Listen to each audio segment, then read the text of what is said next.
It's 5 minutes with me.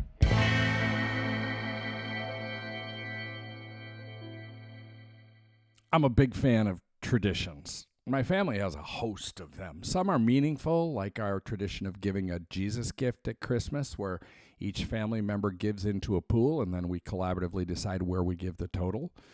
Some are sweet, like our practice of holding hands during the takeoff of a plane ride, even across the aisle. And others are, well, just strange and silly, like our ritual of simultaneously taking the first sip of our beverages at dinner and then collectively uttering, ah. Traditions in youth ministry can be powerful, like the constantly ebbing and flowing world of teenagers where almost nothing seems pinned down. Youth group traditions act as tiny coat hooks of familiarity that can remind students that they belong.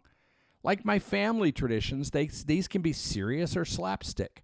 My small group guys' practice of sharing the highs and lows of our week often feels like an Ignatian prayer of examen.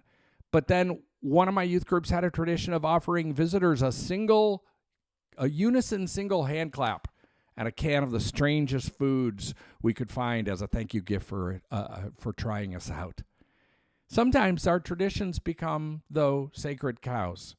That happens when they get insider-ish and exclusive, when they are deemed more important than our mission or values, and when they become an object rather than a means. Really, sacred cows are objects of worship. That might seem like strong terminology for something like our annual youth group mission trip or the protection of the carpeting in the fellowship hall. But one dictionary definition of worship is the object of adoring reverence or regard. Ouch. With that definition, here are just a few of the things that I've worshiped in youth ministry over the years. My lesson plan, our big back-to-school event, our approach to mission trips more than the trips themselves, my finely tuned volunteer job description, our youth group name. I was forced, in a sense, to ruminate on this tension between traditions and sacred cows when a few years back I spoke for two specific and unique tribes of youth workers. One of them was from a denomination with a particularly quirky approach to music in worship, and the other was a denomination with an orderly but odd approach to clothing.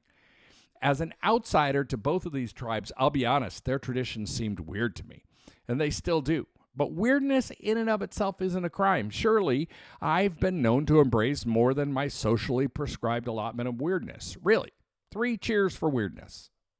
But in both cases, I came to understand the nexus of that tradition. And in both cases, I could, if I chose to be gracious, see the beauty and or rationale of that apparent weirdness.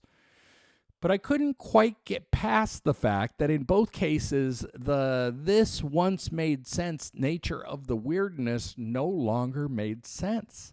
And add to that, in both cases, theology had been constructed around the unique tradition, providing a perceived airtight case straight from Scripture.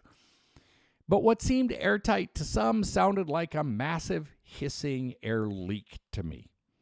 As gracious and contextual as I truly wanted to be, I concluded it was time for dinner, and the only item on the menu was cow of the sacred variety. I can't help but think of the Pharisees. We have this predisposed caricature of Pharisees in our head as evil plotters and self-righteous jerks, but surely that caricature didn't fit most of them, or even those who embodied that description. It's unlikely they chose to become Pharisees in order to be evil plotters and self-righteous jerks. They were the most committed, the most passionate in their observance of traditions and the law. Honestly, I have some compassion for the Pharisees because I see so much of myself in them.